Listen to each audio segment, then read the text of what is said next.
Solo Mio is the newest release from Angel Studios, and let's get right into it. This is a movie that I think is a perfect weekend movie for those that want to just go to the theater, sit down, and see something that they may not want to see necessarily as a bigger name movie, but this is a movie that is solid from beginning to end.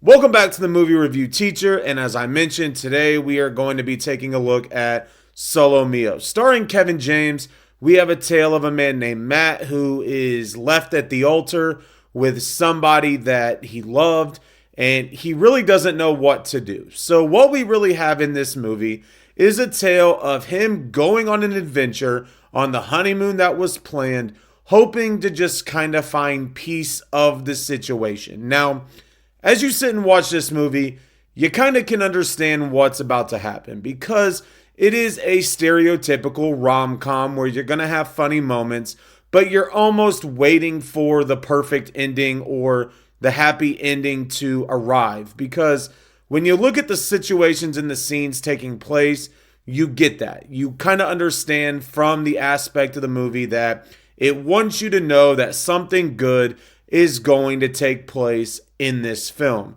Now, when you watch this movie, I think the one thing that easily stands out is the story.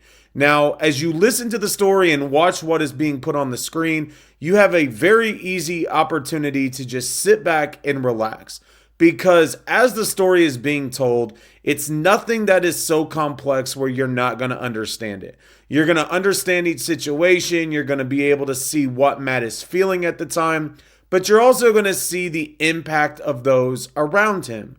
Second thing that stands out in this movie, and I think this is one of the better things within movies recently, especially in a movie of this style, is the visuals. You are bought right into the visuals that are taking place on the screen, and as you watch what is taking place, you get to just immerse yourself into the scenery, the colors, the vibrance of this trip that he is going on.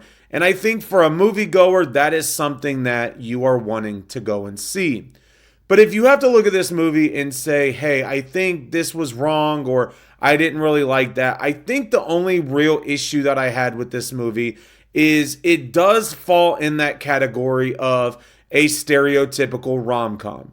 In a sense, you are understanding that something's good gonna happen, and that's not a bad thing. That's not necessarily the end-all be-all.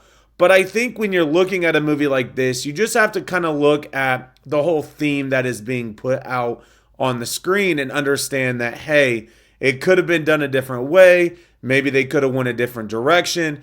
And I think that is something where if you're looking for a movie that you want the unexpected to happen, you're not going to have that in this film. But I do think Kevin James does a great job of taking on the role of Matt and gives you the opportunity just to sit down, buy into what is going on, and you have an opportunity just to relax for the weekend. Now, if we're getting into rating for Solo Mio, for me, this movie is about a 3.5 out of 5. I think it is very solid from beginning to end. I think you have an understanding of what they're trying to tell you. Kevin James does a good job in this movie. And I think ultimately, if you are looking for something just to go see this weekend, or you're looking for something that you may want to watch on streaming when it hits that, this is a movie that you can sit down and enjoy. You're not going to have to overthink. You're not going to have to sit there and kind of guess what's going to happen, because I think this movie does a very solid job of telling you what they want you to know from the start to the finish. But ultimately, it just gives you a chance to sit down and relax. And especially on Valentine's Day weekend coming up, this is a movie that I think would be a good date night movie, a good movie for you to go see with your significant other and just enjoy what is on the screen. So for me, Solo Mio is a 3.5 out of 5. I think this is a very solid movie. If you like Kevin James, I think you are going to enjoy this one. But thank you all for watching. Make sure to hit the subscribe button. Make sure to go follow me on all the social media pages. Make sure to stay tuned for more reviews coming. Strangers Chapter 3 review is out now. Make sure to go check that out. Stay tuned for more, and I will talk to you all later.